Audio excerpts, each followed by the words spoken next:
بسم اللہ الرحمن الرحیم۔ آپ سب احباب کو کریاں کے اس لائیو سیشن میں خوش آمدید۔ اور آج بات کرنی ہے حال ہی میں جو سپریم کورٹ کا جو ایک ہم خیال بینچ ہے، جو پہلے عمر عطا بندیال کی کپتانی میں کام کر رہا تھا، تو ان دنوں کپتان تو چینج ہو گیا، جسٹس قاضی فائز عیسیٰ ہیں، لیکن ابھی جسٹس قاضی فائز عیسیٰ جو ہیں وہ ذرا تحمل سے کام لے رہے ہیں، اور وہ اس ہم خیال بینچ کے ساتھ زیادہ سینگ پسانے کی کوشش نہیں کر رہے۔ تو یہ جو فوجی عدالتوں میں سویلینس کے ٹرائل تھے، یہ مقدمہ یہ جو کیس ہے کافی دنوں سے چل رہا تھا۔ عمران بیسیکلی یہ اس وقت دائر کیا گیا جب 9 مئی میں کا جو انسیڈنٹ تھا، اس حوالے سے جو عمران نیازی کے چیلے ہیں، ان کو جو ہے وہ یہ طے کیا گیا کہ بین کے لیے جو ان کے کیسز ہیں وہ ملٹری کورٹس میں ٹرائی کیے جائیں۔ تو ظاہر ہے یہ ایک بڑا خطرے والی گھنٹی تھی ان سب کے لیے جو عمران نیازی کے بین الاقوامی سپورٹرز ہیں، اور جو مقامی ہتھوڑا گروپ میں اور ہمارے قبضہ گروپ میں۔ تو پھر انہوں نے یہ طے کیا کہ سپریم کورٹ میں چونکہ اس وقت عمر عطا بندیال تھا، تو اس کے پاس سے رجوع کیا جائے اور اس سارے معاملے کو ختم کیا جائے۔ لیکن عمر عطا بندیال نے یہ بینچ بنا کر اس کی سماعت تو کی، لیکن اس کو اتنی ہمت نہیں ہوئی کہ وہ ان کورٹس کو میں سویلین کا ٹرائل جو ہے ان کو کالعدم قرار دے۔ تو اس نے جو ہے بس وہ لارا لاپا لگاتا ہوا جو ہے اپنی جو اس کی ریٹائرمنٹ کی ڈیٹ تھی، اس میں وہ اس نے اپنا بوریا بستر لپیٹا اور چلا گیا۔ اب جب اس کی یہ ہیئرنگ شروع ہوئی تو قاضی فائز عیسیٰ صاحب نے اس میں خود کو شامل نہیں کیا، انہی لوگوں کو رہنے دیا جو کہ جن کا بینچ پہلے بنایا گیا تھا۔ تو اس میں اب جو فیصلہ آیا تو ظاہر اعجاز الاحسن آپ کو پتہ ہی ہے، یہ تو عمران پرست جج ہے، اور اس کے بعد پھر عائشہ ملک تھی اس میں، پھر جسٹس منیب اختر، اور وہ ٹرکاں والا جو ہے جسٹس مظاہر اکبر نقوی۔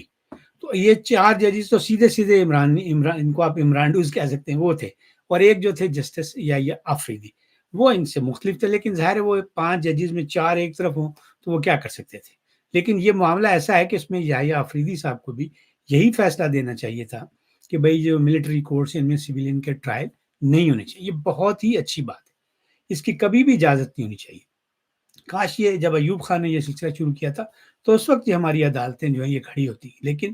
انہوں نے ساری وہ جو پاکستان کی تاریخ ہے اس میں اسی طرح ہوتا رہا ہے۔ فیض احمد فیض سے یہ سلسلہ شروع ہوا تھا کہ سویلینس کو فوجی عدالتوں میں ٹرائی کرنے کا، اور اب تک جاری ہے، اور ابھی عمران نیازی کے دور میں بھی ایسے ہوا ہے، لیکن اس وقت بھی ان ججوں کی غیرت جو ہے وہ نہیں جاگی۔ ایک سول ہیومن رائٹ ایکٹیوسٹ ہیں ادریس خٹک صاحب، انہیں عمران نیازی کے دور میں 14 سال کی سزا دی گئی، اس وقت بھی وہ جیل میں انہی فوجی عدالتوں میں، اور یہی سپریم کورٹ اس وقت، یہ ہم خیال ججز بھی اس وقت موجود تھے، بلکہ چیف جسٹس بھی ان کا اپنا تھا۔ تو اس وقت تو انہیں کوئی خیال نہیں آیا کہ بھائی ادریس خٹک صاحب کے ساتھ زیادتی ہو رہی ہے، ایسا نہیں ہونا چاہیے۔ اس وقت یہ وہ دڑ وٹ لیں، وہ انہوں نے جو ہے وہ دڑ وٹی ہوئی تھی، لیکن اب ان کی محبت جو ہے وہ جاگ گئی ہے۔ تو مجھے ایک شعر یاد آ رہا ہے، یہ جو انہوں نے ان ہم خیال ججز نے اور عمران پرست ججز نے فیصلہ دیا ہے، تو ایک کراچی سے تعلق تھا ان کا، عالم تاب تشنا، اللہ ان کو غریق نعمت کرے، بہت اچھے شاعر تھے۔ تو ان کا ایک شعر تھا، یہ ایک اشارہ ہے آفات ناگہانی کا، یہ ایک اشارہ ہے آفات ناگہانی کا، کسی جگہ سے پرندوں کا کوچ کر جانا۔ بہت خوبصورت شعر ہے۔ اب انہوں نے تو ایک اور حوالے سے دیا تھا، میں اس کو سنا اس لیے رہا ہوں کہ یہ جو ہم خیال ججز نے اتنا اچھا فیصلہ دیا ہے، آئین کی بالادستی کے حوالے سے، قانون کی جو پاسداری کی ہے، تو یہ اس میں بھی ایک آفات ناگہانی کا اشارہ ہے، کیونکہ ان سے آپ خیر کی توقع نہیں کر سکتے۔ یہ وہ ججز ہیں جو پچھلے کئی سال سے عمرانی پروجیکٹ میں دن رات کام کر رہے ہیں، اور حال ہی میں آپ کے سامنے انہوں نے پنجاب کی گورنمنٹ کے حوالے سے جو آئین کی ایک تشریح کر دی تھی، اور پھر پرویز الہی کو مسرت کیا۔ تو ایسے کئی فیصلے ان لوگوں نے ابھی ریسنٹ ہسٹری میں کی۔ تو یہ لوگ کیسے یہ فیصلہ کر سکتے ہیں کہ بھائی آرمی کی جو عدالتیں ہیں ان میں سویلینس کو نہ ٹرائی کیا جائے؟ تو ظاہر ہے اس میں ان کو یہ جو عمرانی پروجیکٹ ہے اس کے لیے سہولت کاری کرنی تھی۔ یہ نہیں چاہتے کہ جو عمران کے ساتھ جن لوگوں نے 9 مئی والا یہ واقعہ کیا، ان کو ایسی سزائیں دی جائیں کہ بھائی ان کا کوئی والی وارث نہ ہو۔ تو یہ ان کو سویلین کورٹس میں لانا چاہتے ہیں، جہاں پہ الٹیمیٹلی وہ لوگ چھوٹ جائیں گے۔ تو یہ کوئی فیصلہ انہوں نے آئین اور قانون کے لیے نہیں کیا، یہ انہوں نے عمران نیازی کی محبت کے لیے کیا، اور اس میں ایک جس طرح وہ شعر میں نے آپ کو سنا آفات ناگہانی، تو اس میں بھی ایک آفات ناگہانی چھپی ہوئی ہے۔ اس کو جو ہمارے جو اس وقت ملک کے حکمران، وہ تو نگران ہے خیر، اب جو انتخابات ہوں گے اس کے بعد جو لوگ آئیں گے، یہ ان کے دیکھنے والی بات ہے۔ میاں نواز شریف کے، مولانا فضل الرحمان کے، آصف زرداری، ان سب کو یہ دیکھنا چاہیے کہ بھئی یہ ہو کیا رہا ہے کہ جس پروجیکٹ عمران نیازی کے خلاف انہوں نے اتنی جدوجہد کی، ابھی بھی اس کے سہولت کار جو ہیں وہ ہماری عدالتوں میں بھی موجود ہیں، اور وہ دیکھیں وہ فیصلے کیسے کریں کہ انہوں نے ابھی اگر آئین کے حوالے سے بھی فیصلہ کیا ہے تو ایسا کیا جس سے عمران نیازی کو جو ہے وہ فائدہ ہو۔ تو ظاہر ہے یہ لوگ وہاں موجود ہیں، اور ابھی فوج میں بھی اس کے جو ہے جو ایسے افسران جن کی عمران نیازی کے ساتھ وابستگی وہ موجود ہے۔ اور 2 روز پہلے وہ جو شیدہ ٹلی ہے، اس نے ٹی وی پہ آ کر یہ کہا کہ عمران نیازی کو یہ خیال تھا کہ فوج کے اندر سے سپورٹ ملے گی، اور یہ بات بالکل صحیح ہے۔ آپ کو لاہور کا کور کمانڈر یاد ہوگا، جس نے اپنے گھر میں سارا جو ہے وہ بڑی مزے سہولت کاری کی کہ بھائی چلو جیڑی مرضی آگ لا لو، میری پینٹاں چک کے لے جاؤ، تو اس نے کوئی رکاوٹ نہیں ڈالی تھی۔ تو اس طرح کے ابھی بھی فوج میں بہت جو ہیں عمران کی نیازی کی محبت کے شکار لوگ جو ہیں وہ موجود ہیں، تو وہاں بھی موجود ہیں۔ میڈیا میں آپ لوگ دیکھ رہے ہیں آئے دن ابھی بھی یہی کچھ، وہ سارے اینکرز موجود ہیں وہاں پر، بھٹی بھی وہاں موجود ہے، حسن نصاب بھی وہاں موجود ہے، اور یہ مقبول جان بھی ہے، اور رؤف کلاسرا ہے، یہ اس طرح عباسی کیا کاشف عباسی اس کی بیگم، تو یہ آپ ہر طرح کے جو سہولت کار ہیں ہر شعبے میں، اور عدالتوں میں تو آپ کے سامنے ہے کہ یہ عائشہ ملک، یا آفریدی، میں غلطی سے نکل گیا، اعجاز الحسن، منیب اختر، تو یہ پوری کھیپ ہے وہاں پہ۔ تو اگر سال کا وقفہ ہے صرف اس میں، اور اس میں سے 1 مہینہ گزر گیا ہے، قاضی فائز عیسیٰ صاحب کے پاس 1 سال تھا، اور اس میں سے 1 مہینہ چلا بھی گیا، تو جب اعجاز الحسن جو ہے وہ اس کے بعد چیف جسٹس بنے گا، اس وقت وہ بینچ بنانے والی کمیٹی کا بھی حصہ ہے، تو پھر آپ سوچیں اس ملک کا کیا حال ہوا، تو پھر وہی سارا وہ رنڈی رونا جو وہ دوبارہ شروع ہو جائے گا۔ تو یہ جو فیصلہ ہے، فیصلہ اپنی جگہ درست ہے، لیکن ان ججز کا جو ہے وہ حساب کتاب کرنا ضروری ہے کہ انہوں نے ماضی میں جو گناہ کیے ہیں، جس طرح آئین کو ڈیریل کیا ہے، جمہوریت کو ڈیریل کیا ہے، اور مذاق اڑایا، پرخچے اڑا دیے پاکستان کے آئین اور قانون کے، اس کا حساب کتاب لیں ان سے۔ یہ جو میاں نواز شریف نے آتی ہے آواز لگا دی کہ انتقام نہیں لے رہا، تو وہ ان کی اپنی جگہ وہ کچھ ذاتی مجبوریاں ہوں گی، لیکن جو لوگ پاکستان سے محبت کرتے ہیں، اگر ان کے پاس اقتدار آتا ہے تو انہیں چاہیے کہ یہ جو آپریشن رد العمران شروع ہے اس کو مکمل کریں،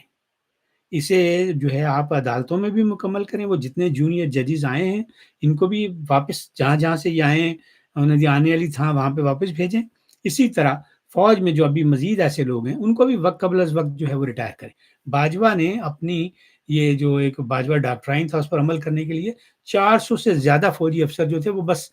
صرف ایک لیٹر کے ساتھ گھر بھیج دیے تھے، کوئی ان کو ایسا موقع نہیں دیا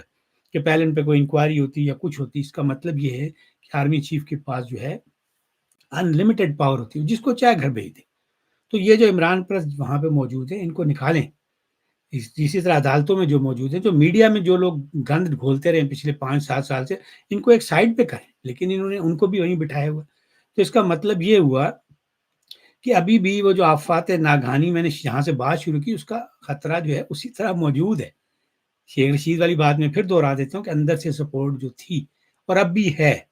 اور ہر جگہ ان کی سپورٹس موجود ہے، اور ان لوگوں کی کوشش ہوگی کہ یہ جو عمرانی پروجیکٹ ہے اس کو پھر جو ہے، جس طرح نواز شریف کی کوشش ہے سی پیک کو دوبارہ بحال کیا جائے، اس طرح ان کی کوشش ہوگی کہ یہ جو عمرانی پروجیکٹ ہے اس کو بحال کیا جائے۔ یہ لوگ کبھی بھی باز نہیں آئیں گے۔ سال کے بعد اعجاز الحسن نے چیف جسٹس بننا ہے، عوامی سپورٹ ان کے پاس ہے کیونکہ اس کا ایک جو کلٹ ہے وہ تو اس کے ساتھ موجود ہے، اور میڈیا کی سپورٹ بھی جو ہے وہ اسی طرح موجود ہے۔ اور اس میں اگر یہ جو اگلی حکومت ہوگی اس نے کوئی جو ہوشیاری سے کام نہ لیا اور ان لوگوں کی صفایا نہ کیا، تو پھر بہت جلد جو ہے یہ جو ہے وہ سارا کچھ ریورس ہو جائے گا۔ اور مجھے تو جو جن لوگوں نے آپریشن رد العمران شروع کیا تھا ہمارے قبضہ گروپ نے، ان کی بھی نیت جو ہے وہ ٹھیک نہیں لگتی۔ وہ ہمیشہ جو ہے وہ ڈبل گیم کرتے ہیں، ادھر بھی تھاپڑا مارتے ہیں، ادھر بھی تھاپڑا مارتے ہیں، تو اس لیے آپ ان پہ جو ہے کبھی بھی ریلائی نہیں کر سکتے۔ ان کے کہنے پہ کہ بھئی ہم وہ بندے دے پتر بن گئے نے، یقین مانے ایسا ہو ہی نہیں سکتا۔ ان کے ڈی این اے میں یہ چیز شامل نہیں ہے، ان کی ٹریننگ میں یہ چیز نہیں ہے۔ انہوں نے ہمیشہ ڈبل گیم کرنی ہے سیاستدانوں کے ساتھ۔ تو انہوں نے اپنے جتنے اپنے پہلے بھی بنائے تھے